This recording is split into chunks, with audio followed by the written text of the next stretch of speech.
Hi bakers, in this video I'm going to show you how to do chocolate garnish. It's a really cool thing to add to a plate of dessert, especially a traditional plate of dessert, to give it just one little extra touch. So first I want to talk about chocolate. There are two different types of chocolate, categories of chocolate that are would describe the quality.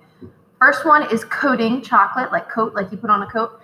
And that's what we're going to use today. And the other one is couverture chocolate. Now, couverture chocolate has to go through a tempering process where you have to melt it to a certain temperature, bring it down to another temperature, and then raise it back up kind of in between those temperatures to get all of the crystals that exist in it to be at the right consistency. It's a little bit harder. So the one that you see on the screen is coating chocolate, and that's what we're going to use today. So it has an extra fat added to it. So if you look on the back, there's going to be an extra fat.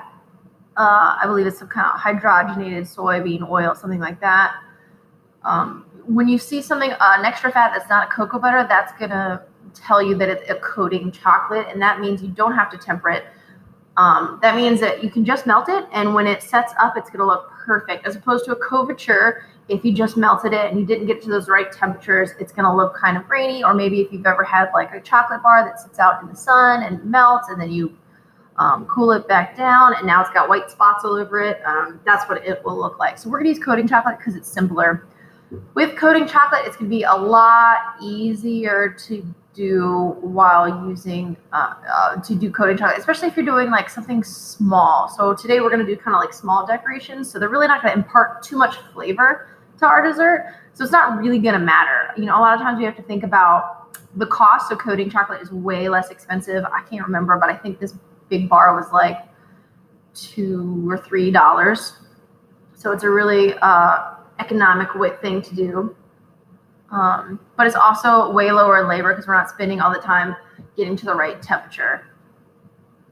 So we're going to use the coating chocolate today for that reason. So over here, I have some coating chocolate that we've used in the past. And this is just left over. So once we were done with it, we poured it out onto a piece of parchment paper, let it solidify. And now we can use it again. So I can just break off a little piece. This is just a really great way to store it and make sure we're not wasting any of our chocolate. So I'm going to chop this up small so that it's going to melt really evenly and easily. If I try to melt it in these kind of big chunks, it would be difficult. So I want to show you the snap. So snap is kind of a good way to tell whether that's good quality. So when I snap that chocolate, it wasn't like a really crisp snap. It was just kind of like a bendy kind of snap. So that means it's another sign that you've got a coating chocolate versus a couverture where it will really like snap. Again, for this application, doesn't matter. Having said that, it's not as good of a flavor as couverture. Couverture can have a much better flavor and again, much better texture. So you want to use couverture when you're baking or making sauces, or if you're doing some kind of chocolate garnish that's going to have a big presence on your plate. It's going to be like a pretty big thing because you're going to get a lot of that flavor. So important to kind of think about that. Now, we could totally melt this in a double boiler, but I'm not going to because I only need a little bit. So I'm going to put this in this little cup, and I'm going to put this in the microwave because it's going to go way, way faster for me. That's going to be way more efficient that way. So a double boiler means several dishes I have to clean versus using the microwave. I can just clean this one tiny dish. So this is going to go into the microwave at 10-second intervals. And every 10 seconds, I'm going to pull it out of the microwave, and then I'm going to stir it a little bit until it's melted. And I'm going to stop it when it's about 80 to 90% melted. And then I'm going to finish kind of stirring it at the last second, just to let that residual heat help it. So that chocolate is ready to go. But before I melt it, I'm going to get my other parts of my mise en place ready. And that is going to be my pipettes. So you can pipe chocolate out of a plastic piping bag, but if it's cold or if the chocolate starts to set up, you're kind of done because you can't microwave plastic. So typically pastry chefs will use parchment piping bags, which I'm going to show you how to do. So this is a full sheet piece of parchment that I'm going to fold in half. The old hamburger fold, not the hot dog fold. And I'm going to be very careful and make sure I get a really nice crease because that's going to help me get a really nice clean edge. Then I'm going to take my baby palette knife, my baby offset spatula, and I can push it to get a better seam, and then I'll put it in between the sheets. And I'm going to use that to cut. You can use scissors, but if you've ever tried to cut something that was folded in half with scissors, you usually kind of get a rough edge. This is actually going to give you a much, much sharper edge. And I had a little snag there, so all I got to do is turn around and come from the other way. No worries. Now I have two pieces. So I'm going to take this piece and I'm going to fold it again with the hamburger, not the hot dog fold. Again, I'm going to get a really nice sharp edge. Very important. It won't cut very well if you don't have a nice sharp edge. And look, I didn't do the thing with spatula. It wasn't sharp enough and I was struggling to get it to cut. There we go. So I'm putting some tension with my non-dominant hand, which is my left hand, and that's going to help me get this cut really clean. That's really important that I'm holding down and giving tension. So now I have cut that in piece, and now this one is going to be a little bit of a funny fold.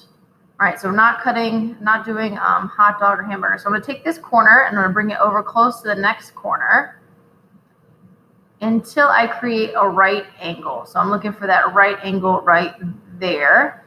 And this is the last cut to create our piping bag. This cut is really, really important because this is where the tip of the piping bag is going to be. So if I mess up this cut, I kind of messed up my piping bag. So I really want to be careful and make sure I'm cutting this correctly. So again, very, very pressing hard to make sure I get a really nice clean cut back in between with my baby offset spatula. And then I can make that cut again, putting tension with my non-dominant hand to make sure I get that cut nice and sharp. And a lot of pastry chefs will make these, tons of these ahead of time. So just like that, I have 2 piping bags ready to go. Out of each full sheet of parchment, I will have 8 piping bags just like this. So I want to double check like I'm doing right there, make sure that my edge is nice and clean so I have a really good one. So time to fold my piping bag. So I'm going to hold it with the point, the kind of right angle facing the ceiling.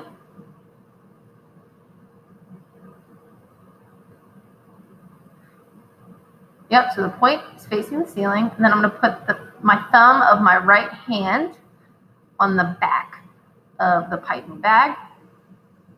I'm going to pull it up and over to create a right angle. So hopefully you can see the right angle I've created that I'm showing you there with my thumb. And then I'm going to fold it over to create another right angle. So we do that again, it kind of got a little kinked up. My right angle and then another right angle. So you can see I have another right angle there. And I've let go of it and I'm holding it with my other thumb. So now I'm going to pull with my other hand back around, and hopefully you can see the 3 little triangle edges are starting to get close to each other. So I have an outside or inside and an outside triangle piece. Whoops. Sometimes it's hard to go slow if you do stuff often.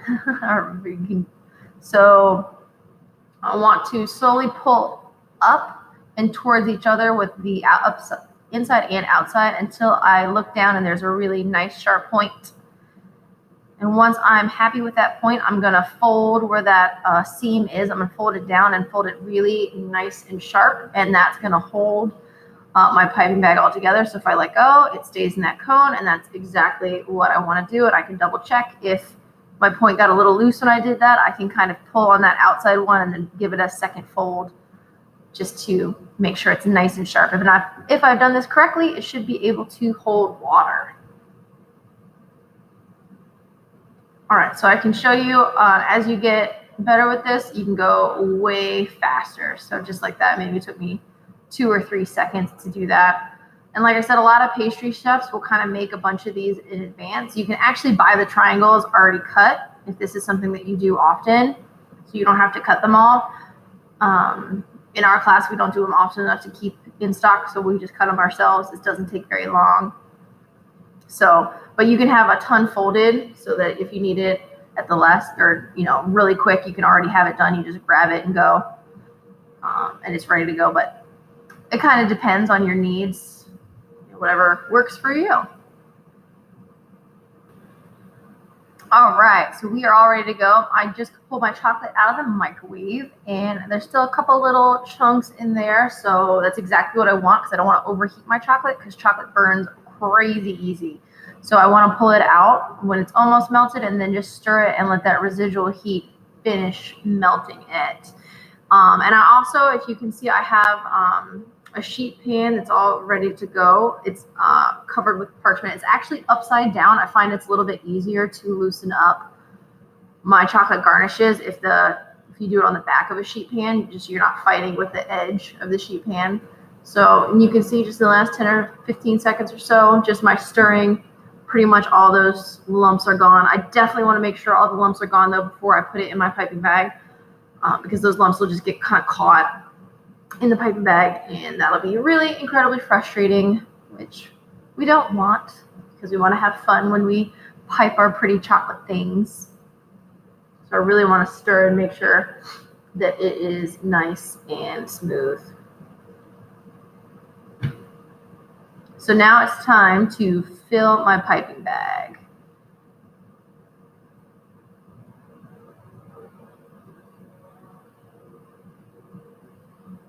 So I'm going to take my chocolate and I'm going to just drop it in, just like that. Yep. Trying to make sure I don't get it all over the sides so I don't make my hands all messy while I do this process. It's always something that you want to strive for as a pastry chef, is to work as cleanly as possible.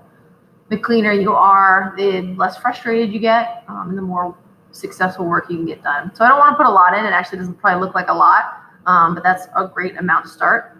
So I'm going to look for my seam, which is right there where I'm pointing, and I'm going to put that down on the table. And then I'm going to flatten the top, and I'm going to turn in the corners into each other, and that's going to create tension against that seam so it doesn't unravel. And then I'm going to just kind of fold and roll the back up so no chocolate can squirt out the back of the piping bag. So I don't have any issues with that. So I want to make sure it's nice and tight, and as I squeeze more chocolate out, I'll continue to roll that up. But if I've done it correctly, your chocolate shouldn't be coming out now, which is not. So now I want to cut the tip.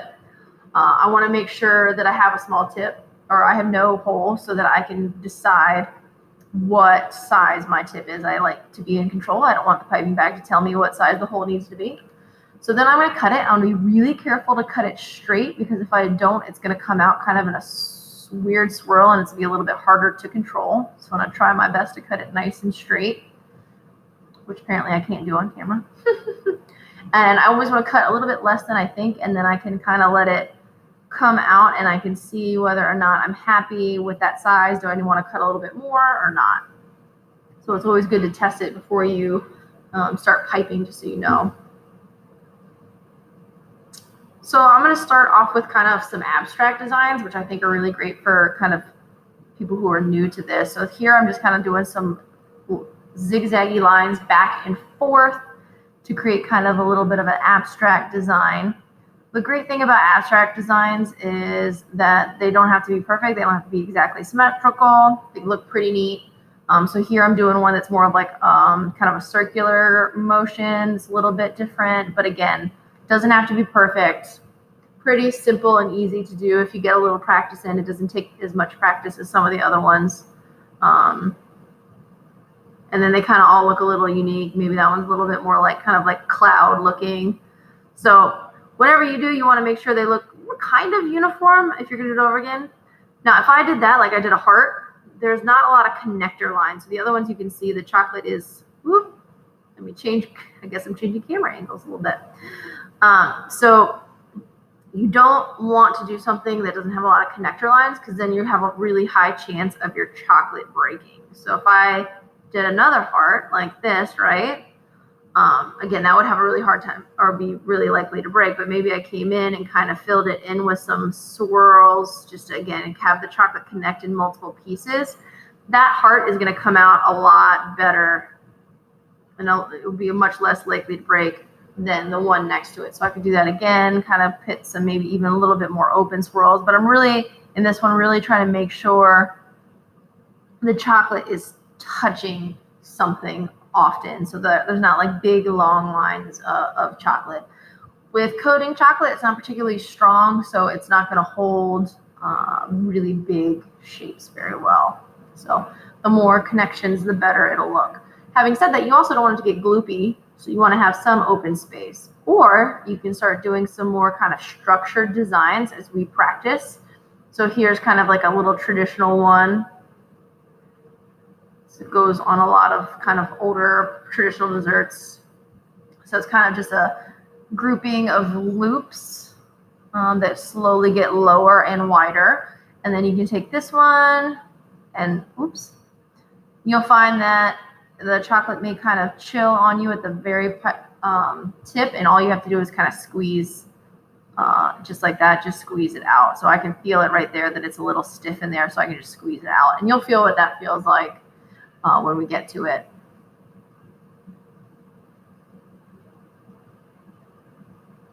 So if I try it again, oh, and sometimes it takes a second. See how I'm holding it with two hands? That's very, very important. So again, just another kind of more structured shape. As you improve, you can kind of do some more specific shapes. These take a lot of practice though. So when I was in college, I sat in my dorm and I practiced and I practiced and I practiced. The cool thing about it though is because it's on parchment, you could print out something and put it underneath your parchment and trace over it. Like that's what I did in college so I could get better. So another thing you can do with your piping bag is you can pipe directly onto the plate that you're going to serve your dessert onto, which can be a really cool effect. And then you don't have to worry about how to lift it up because it's just going to stay stuck to your plate. So I want to think about where my dessert's going to go before I start piping. So is it a round dessert? Is it a triangle dessert? What is it going to look like? How much space is it going to take up? What's going to look good and not drip chocolate on the plate like I just did? But I really, really want to think about what the final design is going to look like. And sometimes I'll even bring the dessert out and put it on there, or even like make a cardboard or parchment cutout of the shape so I can put it on the plate so I know exactly where it's gonna go. So I'm gonna pretend that my dessert's on one side and I can use the other side for so there's my dessert on this side, right? Somewhere like there. And then I'm gonna use the other side of the plate. I can use for chocolate piping. So I want to touch down and lift up. It's really important with chocolate piping. So you see that I'm not touching the plate at all. My piping bag was probably a good inch above. And I had a break in line, so I just kind of fixed it by putting a loop back over it. That's totally acceptable. Nothing wrong with that. And you know what? I think I'm going to add some little dots because I like dots. So I'm going to add a couple little dots just to give it a little bit of extra flair. This is a really cool technique because you can use those loops and you can fill them in with sauce. It looks really pretty, especially if you have a sauce that may be made and it's a little thin. Well, now you have a border and it's going to still look exactly how you want it to look. So you can have a little bit of fun with that like that.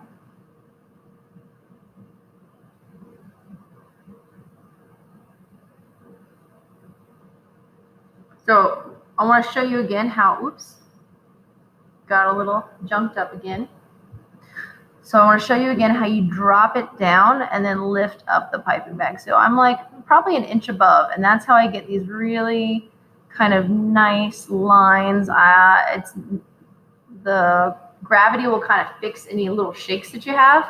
You still have to be kind of stable, but everybody has a little bit of shakes. This is me trying to do it directly on the parchment, so you can see it doesn't look anywhere near as pretty. It's kind of parchment is showing through on some of the lines. It's kind of gloppy. It's nowhere near as nice and even as this line. So that's really important to think about when you're piping chocolate, how you drop the line, drop it, and then lift up your piping bag.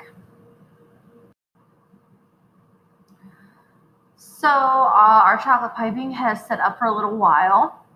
It doesn't take very long, but basically you're looking for, if you touch it with your finger or with a spatula, it's not wet anymore. That's all it takes. It really doesn't take very long unless you're in a really hot environment, and that case you may have to put it in the refrigerator. But to loosen this, all you gotta do is run your palette knife, your baby offset spatula underneath very gently, and pop, it pops up just like that. Super, super easy. And these abstract designs are really great. So like that one little piece broke off, but it's abstract, so it doesn't really matter. So it's not gonna be ruined. So I'll show you this heart, which doesn't have a lot of touching. So actually that one came off fine. But you may see that it's actually more likely to break. Shapes like that. Of course it didn't break because I wanted it to break. But it's way, way simpler if you have kind of more of the abstract designs. Or like this one's maybe not so abstract, but it's got a little bit thicker, so it's a little bit easier to pick off without it breaking. But I can show you kind of on this big line that I did, if I wanted to pull that up, this chocolate's not going to be strong enough. You'd have to do couverture if you wanted this to work. So you'll see when I try, it just starts to break. It's just not going to be strong enough to lift it up. So just important to think about when you're coming up with your design of what you want it to look like, to think about that. That it's got to have pretty close touch points, and you can just see it's just kind of like crumbling. So I kind of got a piece to stick together, but it's definitely not a whole piece. So I like to stick to things that have a decent amount of touch points where they're not going to break. So just like this one that I made, if I can get that off. Or that heart, right, is a lot easier. It's got a lot of points where the chocolate is touching, just like that.